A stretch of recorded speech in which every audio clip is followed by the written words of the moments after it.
Here's why Democrats should be worried about the next election. CNN, American politics is in a state of high flux and both parties are searching, painfully, for balance. Democrats are holding on to threadbare majorities in the House and Senate and desperate to reach a major accomplishment before midterm politics take over the calendar. But rather than speak as one, the party's progressives from blue states are in a public and damaging spat with its few majority-making moderates, Sens. Joe Manchin of West Virginia and Kyrsten Sinema of Arizona. What should be sending alarm bells through the White House and Democratic circles is that independents are turning on President Joe Biden in recent polls. An all-or-nothing approach that could leave Democrats with nothing. The disagreement could sabotage both a bipartisan infrastructure proposal and a much larger bill that would seek to address climate change as well as grant new social safety net programs to educate U.S.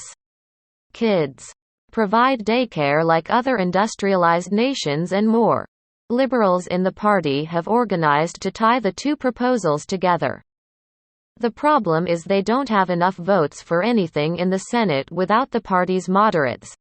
CNN's Harry Enton writes that success on these measures, particularly the bipartisan infrastructure bill, could improve Biden's standing, especially among independents. Are Democrats more Manchin or Sanders?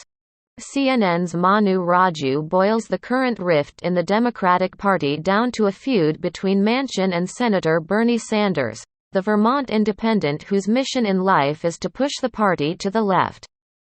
Which path will Republicans take? The GOP is eyeing the very likely possibility, no matter what it does, of controlling the House after the next election. History is very much on its side. But the Republicans are also choosing their identity as they eye winning the tightly contested governor's race in Virginia. Will they be the party of conspiracy theories or fiscal restraint? Will they turn out Trump's base or win the independent voters he lost in 2020? The Trump path versus the Youngkin path. As CNN's Dan Merica writes Friday, the GOP candidate Glenn Youngkin is walking a tightrope, acknowledging Biden's 2020 victory but also buying into election skepticism fueled by Trump and calling for an audit of Virginia voting systems. Youngkin is far more interested in talking about whether Virginia parents should get more say in their kids' mask or vaccine status than he is in false talking points from Trump about rigged elections. In order to win, Youngkin will need both voters appalled by the idea that Trump attempted a coup, as alleged in a new report from a Senate committee on the January 6 insurrection, and those who genuinely buy into the former president's misinformation. Note: congressional inquiries into the insurrection will largely cease if Republicans take control of Capitol Hill.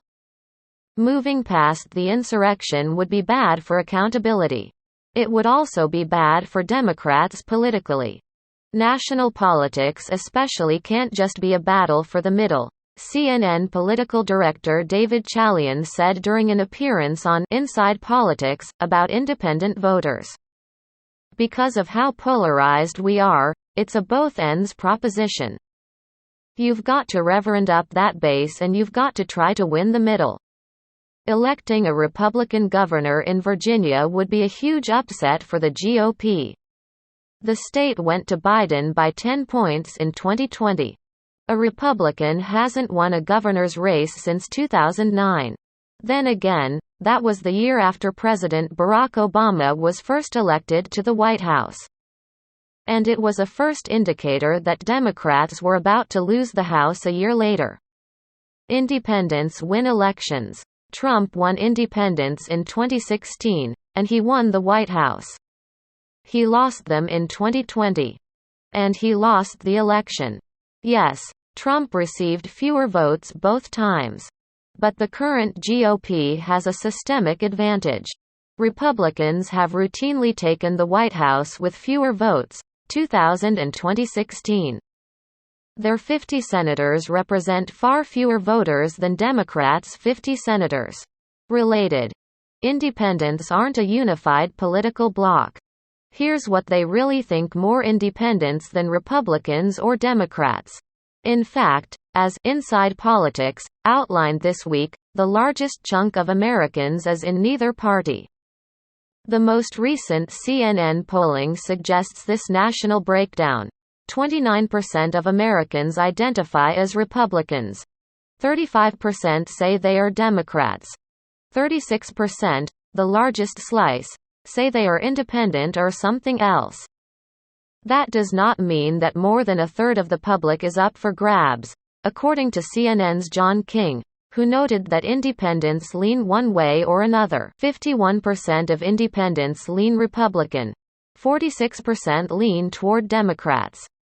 That's a relatively even split among independents. But they mostly agree that they're not well represented in Washington and that the country is on the wrong track. King asked the Democratic pollster Margie O'Mara why people might prefer to view themselves as independent. "We aspire to be independent," she said. Think of the word independent outside of the political context. We want our kids to be independent and want to live independently. There's something about being independent that seems very American before you even get to the party. Ideology and party are not the same thing. There was a fascinating, lengthy New York Times opinion profile of the Democratic pollster David Shore, who argues that liberals have an outsized voice in the party. They are pushing for more extreme social justice policies. Defund police is the example cited in the story that might turn off many other Democrats. Here's a passage from the Times piece. Shore believes the party has become too unrepresentative at its elite levels to continue being representative at the mass level. "I don't think it's a coincidence that the people we've lost are likely to be low socioeconomic status people," he said. "If you look inside the Democratic Party, there are 3 times more moderate or conservative non-white people than very liberal white people. But very liberal white people are infinitely more represented. Ideological divides also exist on the right. But they are overshadowed by Trump's hold on the Republican Party." Evan McMullin, a conservative who ran for president as an independent in 2016, is challenging Republican Senator Mike Lee of Utah, a one-time Trump critic who is now on board with Trump. Politics are cyclical. Back in 2009, it was Lee who ousted a sitting Republican senator. Democrat and liberal, Republican and conservative, these are not interchangeable terms. I asked CNN's polling director, Jennifer Agista, what points are important when it comes to independence, and she noted the longer-term shift in self-identified ideologies within the parties. Gallup tracks this and it's very interesting. Not all Democrats are liberal. Recall that CNN's polling data shows 35% of Americans say they are Democrats.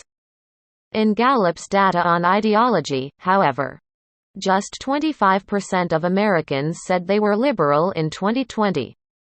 And that's near a record high for liberals. It was 17% back when Bill Clinton was elected president, and 21% when Obama was elected.